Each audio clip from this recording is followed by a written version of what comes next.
Hi Year 11. So today I'm going to take you through a way of revising for C2. I'm going to create a mind map which you can follow along and then pause the video to complete certain sections. This video is going to be really useful for you if you struggle to get yourself motivated to start revision and if you sometimes struggle to know how to revise. At the end of this video, we should have a completed mind map which you can use to revise from, and you can put up in your room and you can see it every day before the end of the year, which is when you're going to have some form of assessment. So make sure you've got pens, pencils, and some paper. It doesn't matter what type of paper at all. It can be lined. It's whatever you have in your home. I'm going to use some A4 white paper and we're going to get started. Firstly, I just want to show you what I'm going to use. This is the PowerPoint that Sir has created to go along with his webinar. Now I'm going to use this as a starting place and I'm going to use it to make additional revision notes. However, if you need extra detail, you can use your revision guides or you can use GCSE BBC Bite Size because that's going to have all the information you need in a really easy to understand format. So, the first thing I'm going to do with my mind map is I'm going to write the title of the topic in the middle. It doesn't have to be detailed, but it will help me when I go on and revise. So I'm just going to really simply write C2 in the middle. And I've chosen to do this in a normal coloured pen because it doesn't actually relate to any specific part. It's just an overall title. So I'm just going to do a little box around that for myself. Now, what I'm now going to do is look at the screen and see what the first topic is. Now, I am going to choose a colour that I'm going to write everything about this subtopic in. And the reason we do that, Year 11, is because it's another memory aid. It's another way of us remembering the particular topic, because if we even subconsciously can relate it to a particular colour, then we're going to put ourselves in a slightly better position. So the first subtopic we're going to do is rates of reaction. So I'm going to write that there, not too small and not too big. I'm then going to write my other subtopics in different colours because I'm going to make sure that I've got enough space around my page and I know exactly what I'm going to do next. Now, if, ladies and gents, you're finding that this space is too small, you are more than welcome to do it on a larger piece of paper or on a couple of different ones. But as a rule, the more you can compress it into a smaller area, the more summarised it's going to be and the easier it will be to remember. So the next subtopic is all about reversible reactions.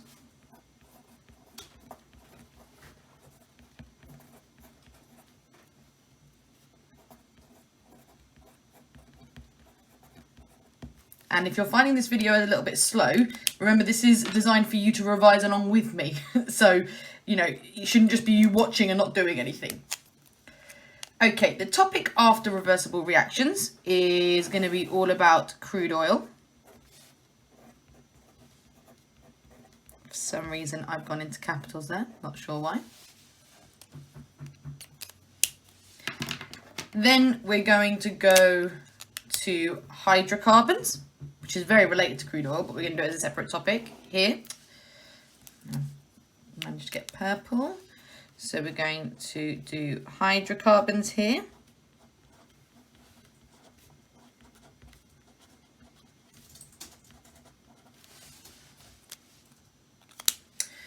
We're then going to do chemical analysis. I'm going to pop that just here.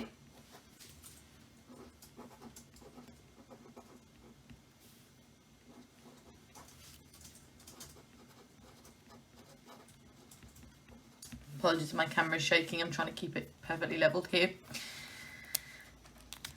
And the last two topics we have got the Earth's atmosphere and the Earth's resources. Now I'm going to put that into one and I'm just going to put it up here.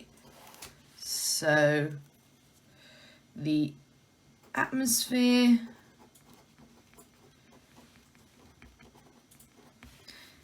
and Earth's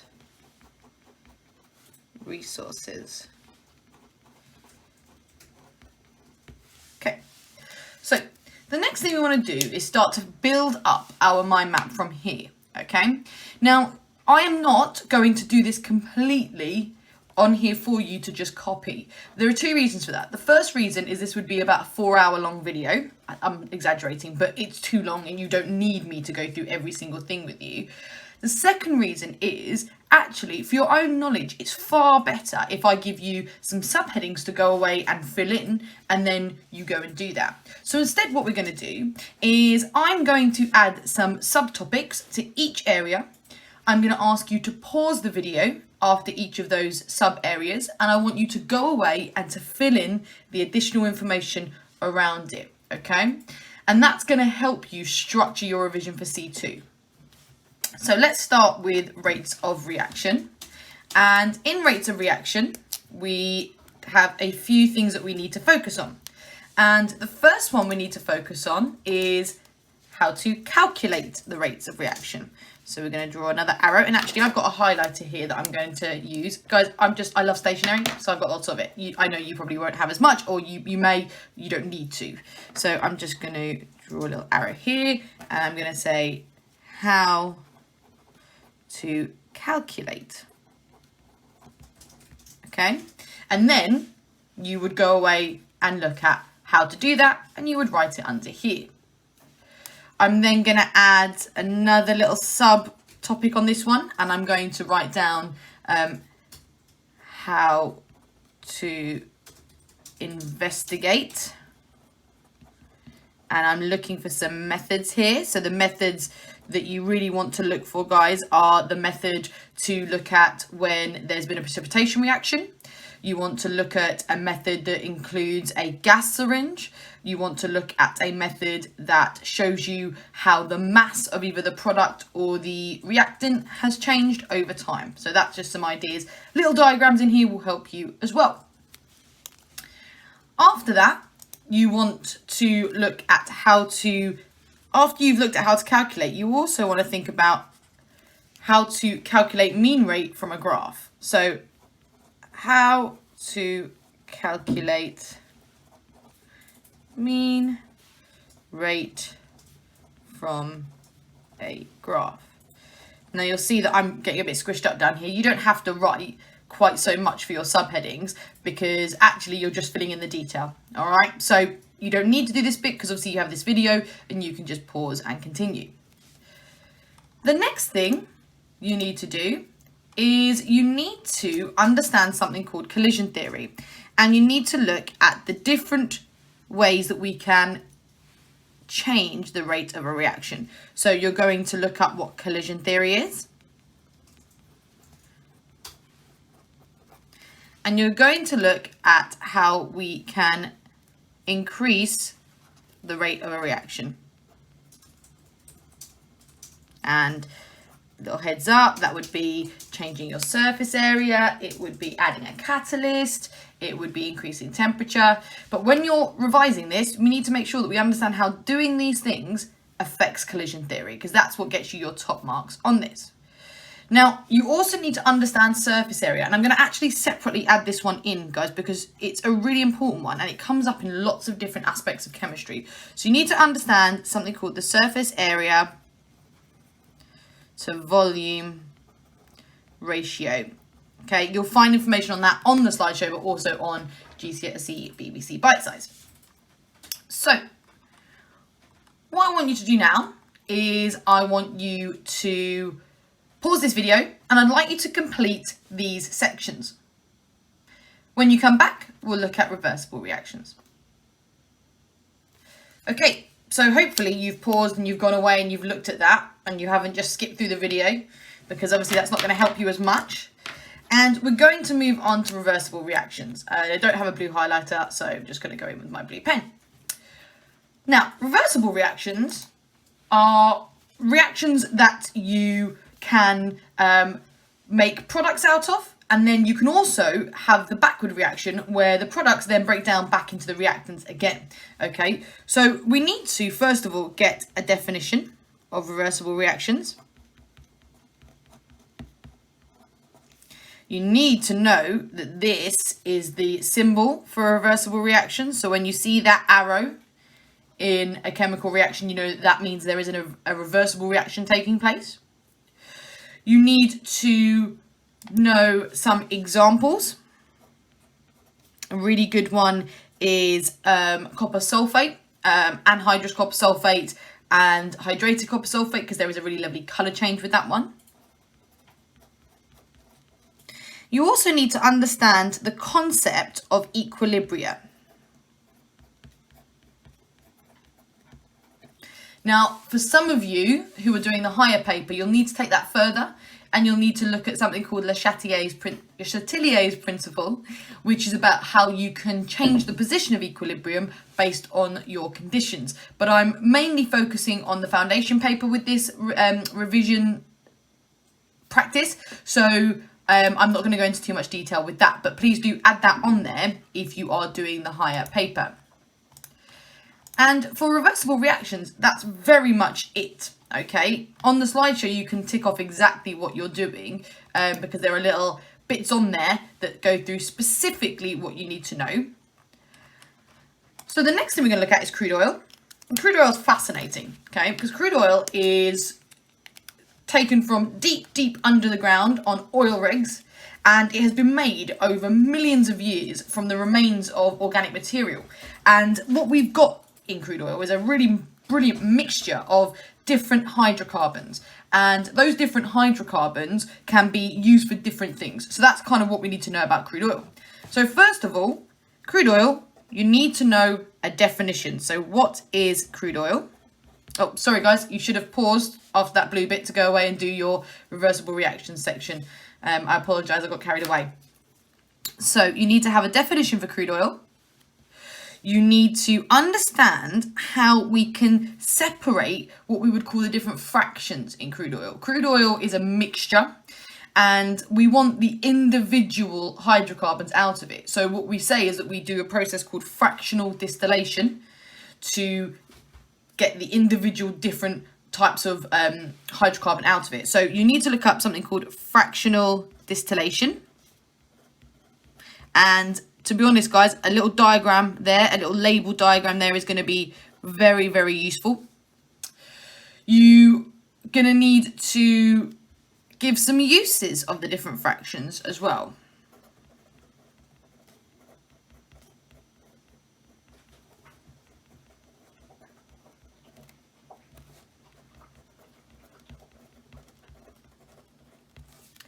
You are also going to need to understand about what the different types of hydrocarbons are used for, like I've said, but you need to know about how we can make short hydrocarbons from long ones. So you need to know about a process called cracking.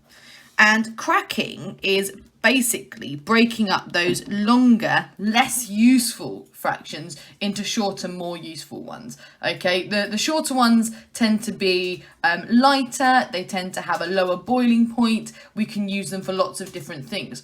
When they become very large, they've got large molecules, they become a little bit sluggish, they make very, very dense materials which are not as easy to work with and to basically burn, because we know that we use fuel mostly in combustion. So we're on cracking. Now, you then need to know, and it's quite a big section, guys, about complete and incomplete combustion. Okay, combustion is burning fuel in oxygen, or burning fuel, I should probably say, rather than in oxygen, because that's the difference between these two. Now, you need to know the formulas and you need to know the products, especially the products, because there are so many exam questions where it asks you to identify whether this is incomplete or complete combustion, or tell me what the products of incomplete combustion would be, etc. So make sure that you've got what you need for this section, okay? Now, the next thing you need to know kind of comes between these two sections. So I'm going to kind of link it together. We're going to need to know about the different groups of hydrocarbons. Now, first of all, guys, you need to just simply know that what a hydrocarbon is. So let's give a definition. And remember now, you could have paused to go on and finish the crude oil section, but actually it might be useful for you to stay with us for this hydrocarbon section just very, very quickly, and then go away and do the whole section together. So you need to have a definition for a hydrocarbon, which I can tell you now is any molecule that contains hydrogen and carbon only. And you need to know some information about two families of hydrocarbons that you need to know in C2. The first one is alkanes, and the second one is alkenes. Now, you need to know the structure for both. You need to know how to name different ones, okay? There is a naming convention that I'm going to show you here. So if it's got one carbon in the molecule, then the beginning of it is meth.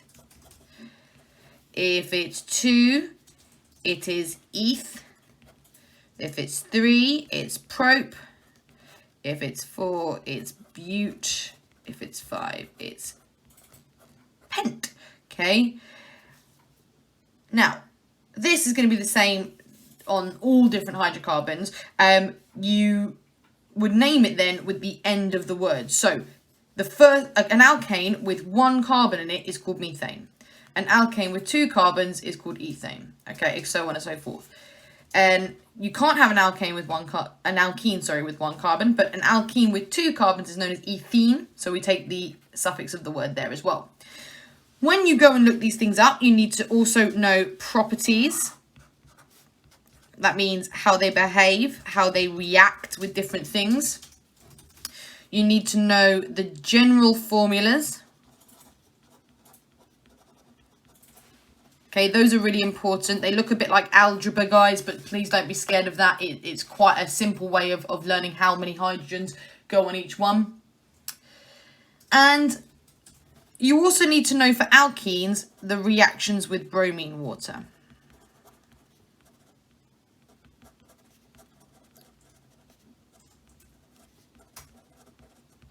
Okay, so what I really want you to do now is I do want you to actually pause this video, and I want you to go away and make sure that you do as much work on the hydrocarbons and the crude oil sections. I know that this is going to be the longest section. It's actually not that difficult though. There's not much logical thinking here. It's about memory in this case. So it's about making some really good revision resources. Guys, if you're watching this and you're not really a fan of the mind maps, you could do this with flashcards as well. So pause this video now and have a go at the hydrocarbons and crude oil sections. So you now should be coming back to me, and you should have done a lot of work on revision for C2. And guys, you don't have to get this all done in one go. I appreciate that it's going to take longer. And now we're going to look at chemical analysis. Now, chemical analysis, there is quite a lot to do in chemical analysis, but it's all quite simple to memorize. So the first thing you need to, I'm just going to move my poster over slightly so you can see it, is we are going to, and I'm going to use my highlighter here, we are going to define a pure substance. So that's how do we know what a pure substance actually is. And we're going to explain how you can identify a pure substance.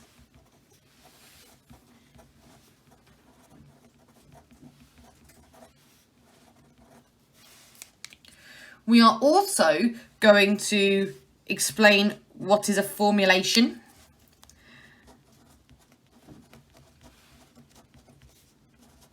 And how they are produced.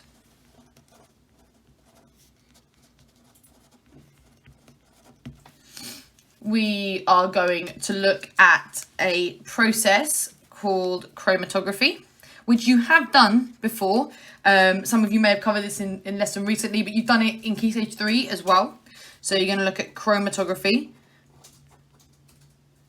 Chromatography, there we go. Diagrams are really good for this one. Maybe a little video there might be useful to have a little look at. And then you're going to need to look at gas tests, okay? And you need to look at the gas tests for hydrogen, oxygen, carbon dioxide, and chlorine. But if you go onto BBC Bite Size, it will have it all there for you, okay? And again, you've done some of these gas tests in lesson. So pause now and have a go at the chemical analysis section of C2. Okay, so hopefully now I'm welcoming you back for the last section of revision. And the last section is we're going to talk about the Earth's atmosphere and the Earth's resources. Now, I actually think this is one of the nicest topics in C2 because the questions are actually quite reasonable and they're quite easy to answer as long as you've got some key things.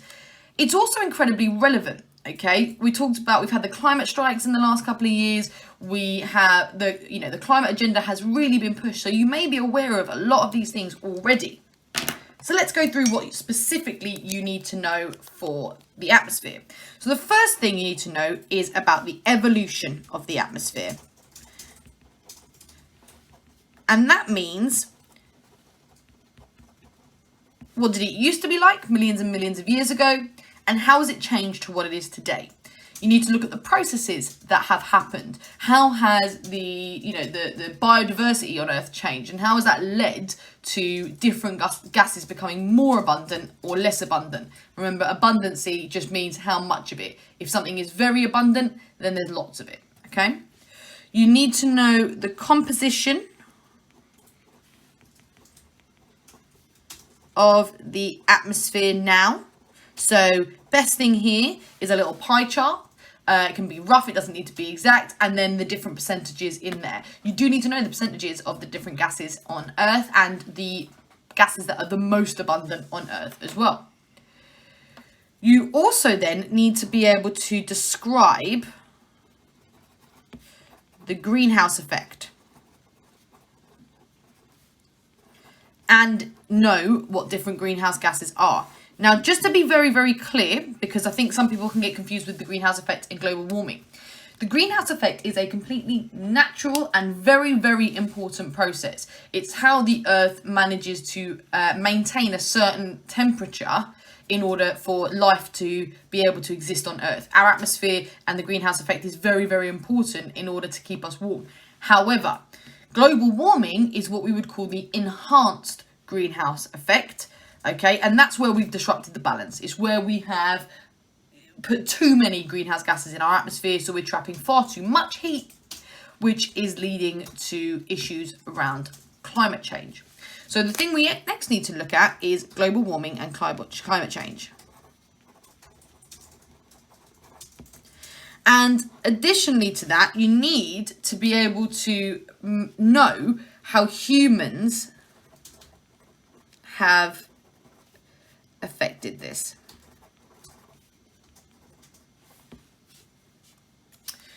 You need to talk about the evidence for climate change.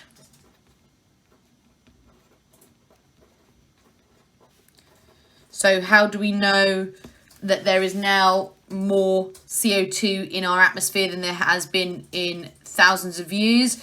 We don't have a readily accessible source of air from then, or do we? So have a little look at that. You also need to think of the impact of climate change, okay? So what's happening around the world? Thinking about destruction of habitats, thinking about how different species, both plant and animal, are now struggling to survive because of increased competition, because of sea levels rising, because of the melting of the polar ice caps, etc. I then want you to talk about your carbon footprint and what that actually means. I appreciate I've made this bit a bit messy, I apologise. And lastly, the last thing I want you to focus on in this red section is about how different pollutants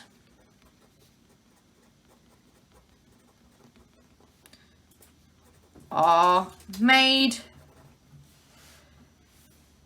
and damage they cause. So you need to know about carbon monoxide, carbon dioxide, sulfur dioxide, and different nitrogen oxides, and how they pollute the earth and what specific problems they cause. So for example, sulfur dioxide is not a greenhouse gas, so it doesn't contribute to global warming, but it absolutely does have an impact on the environment. So now you should pause and go and complete the rest of this. the last thing I wanted to do, year 11, was just to summarise what you're going to go away and do, and maybe zoom in on some of the different parts of the poster, just so that if you needed to pause and get any notes down, you could. So, to summarise, you're going to begin by looking at rates of reaction, about how we calculate and observe rates of reaction and change them. You're then going to go on to looking at reversible reactions. Then you're going to look at crude oil and hydrocarbons and how we have been able to utilise them. You're then going to go on to chemical analysis, which is all about how we can identify what's in a substance. And then you're going to look, and apologies it's so messy, at the atmosphere, Earth's resources, and basically the impact of humans on those things. I hope this video has been useful, Year 11. Please let me know if you would like me to do additional videos for the different modules in your GCSE, and any specific things you want me to go over in more detail, I am happy to. Okay, good luck, and let us know if you need any help.